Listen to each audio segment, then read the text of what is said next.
도움을 주고 섭섭한 경우에 대한 질문입니다. 살다 보면 지인이든 친척이든 사정이 딱해서 큰 도움을 줄 때가 있습니다. 그런데 고마움은커녕 이기적인 행동으로 서운하게 할 때가 있습니다. 이렇듯 고마움을 모르는 사람에게 도움을 준 행도 복을 받는 행위 되는지요. 그리고 도움을 받고도 고마움을 모르는 사람은 어떤 과보가 따르는지요. 스승님 가르침을 듣고 싶습니다.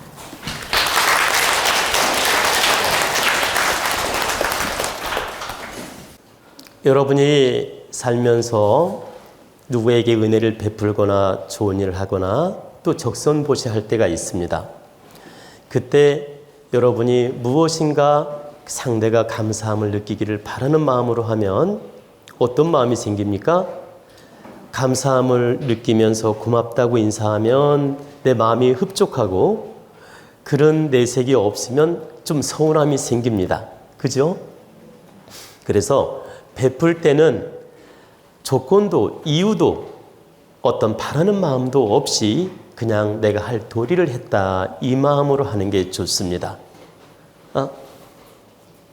그러니까 적선을 하든 보시를 하든 공익적으로 성금을 냈든 내가 좋은 마음으로 행을 할 때는 상대가 어떤 모습을 보이든 매이지 말고 내 할 도리를 다했다. 내가 하고 싶어 했다. 내 할 도리를 다했으니 감사하다. 이 마음으로 적선보시도 하고 좋은 일도 하는 게 좋다는 뜻입니다. 무엇인가 기대심리를 갖게 되면 할 때마다 실망하고 할 때마다 서운함이 생깁니다. 그래서 여러분들이 조건부의 마음을 가지고 행을 하지 마라. 조건부의 마음을 가지고 행을 하면 반드시 뒤따라오는 후회나 상처가 있을 수 있다. 그래서 어떤 좋은 일을 할 때 조건부의 마음을 갖는 건 내 스스로 마음이 그만큼 부족하다는 뜻이다. 그래서 길거리 거지한테 밥을 한 그릇 사줬어요.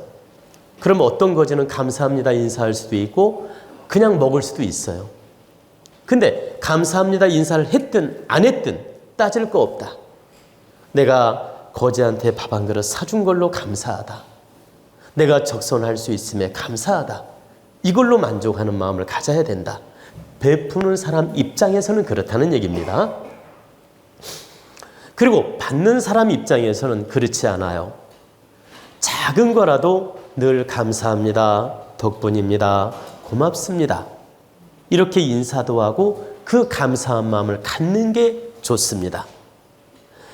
감사한 마음 없이 어떤 사례를 받거나 도움을 받게 되면 잘 보세요. 그 도움을 받게 되면 이 받은 만큼 내가 빚이 돼. 받은 만큼 빚이 되고 하늘이 더 큰 복을 주지 않아요. 예를 들면 예를 드는 거예요. 제가 지금 배가 너무 고팠어요. 배가 너무너무 고팠는데 회장님이 갑자기 갈비탕을 딱 사줬어. 예를 드는 겁니다. 그래서 제가 갈비탕을 잘 먹고 회장님한테 감사합니다. 잘 먹었습니다. 덕분입니다. 이렇게 인사하면 보세요. 내가 이 갈비탕을 먹은 게 인연 따라 먹었지만 큰 빚이 되지 않아요.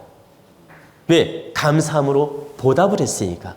근데 인사도 없으면 이게 갈비탕 먹은 것만큼 빚이야. 또 하늘은 더 큰 복을 주지 않아요. 네 복이 그 정도밖에 안 되는구나 해서 다음에 갈비탕 한 그릇은 더 줄지 몰라도 더 큰 복을 주지 않는다. 근데 내가 감사합니다. 덕분입니다. 잘 먹었습니다. 이렇게 진정으로 감사함을 표시하면 이것이 받아 먹은 것이 빚도 안 되지만 하늘은 더 큰 복을 준다는 뜻입니다. 그래서 우리는 작은 거라도 감사해야 돼요. 예를 들어 여러분이 잘 보세요. 시골에 부모님을 찾아가서 인사를 드렸더니 부모님이 보세요. 농사진 고구마를 이렇게 봉지다 싸서 먹으라고 주어요. 그러면 어떤 딸 자식은 엄마 이걸 뭘 주시냐고 정말 감사하게 잘 먹겠습니다. 이렇게 안 주셔도 되는데 이렇게 고구마를 싸주셔서 정말 감사합니다. 우리 집에 가서 아이들하고 잘 먹겠습니다.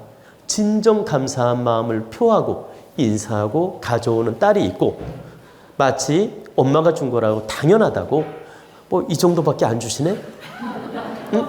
뭐 고구마 있으나 마나인데 나는 참깨가 더 필요한데? 응? 그러면서 이 감사함도 모르고 그냥 고구마를 억지 춘향으로 가져와. 이 또한 부모 자식 간에도 득되지 않다라는 거예요. 부모님한테 그 고구마 가져온 것만큼 빚진 게 돼요. 그리고 나는 더 큰 복을 받을 자격을 잃어버린 겁니다. 그래서 가족간이든 부모지간이든 형제간이든 내가 받을 때는 늘 감사하셔야 돼요. 동생한테 받았든 위에 형님한테 받았든 언니한테 받았든 또 부모님한테 받았든 친척한테 받았든 누구한테 받았든 내가 작은 거라도 받았다면 감사합니다. 덕분입니다. 잘 쓰겠습니다. 제가 이렇게 상담하다 보면 우리 회원님들이나 또 손님들이 가끔 유튜브를 보시고 너무 감동을 받고 도움이 됐다고 하면서 그 유튜브를 보면서 큰 깨우침을 얻었고 인생에 도움이 됐다고 하면서 저한테 보세요. 그 봉투에다가 5만 원이든 10만 원이든 이렇게 저한테 성금을 이렇게 주시는 분이 있어요. 그러면서 잘 보세요.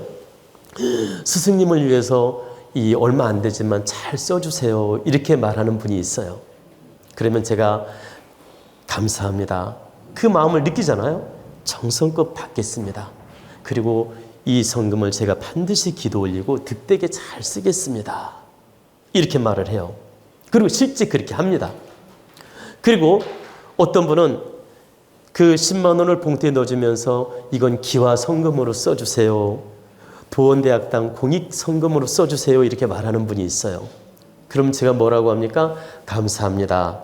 제가 반드시 득되게 기도 올리고 기와 성금으로 잘 쓰겠습니다. 저는 그 약속을 반드시 지킨다는 얘기입니다. 왜? 그 약속을 지켜야만이 제가 그 손님한테 공답이 돌아가게 도와줄 수도 있고 저도 복이 되고 제가 그분한테 빚을 지지 않게 됩니다.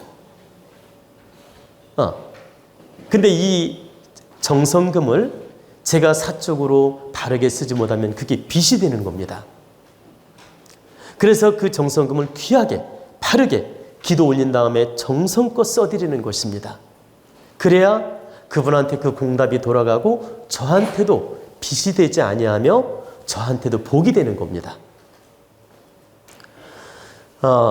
그래서 제가 이 말씀을 잠깐 드리는 이유는 항상 내가 받을 때는 더없이 감사함, 더없이 고마움, 더없이 은혜로움으로 받아야 되고 내가 누구에게 베풀 때는 흔적 없이 해야 된다.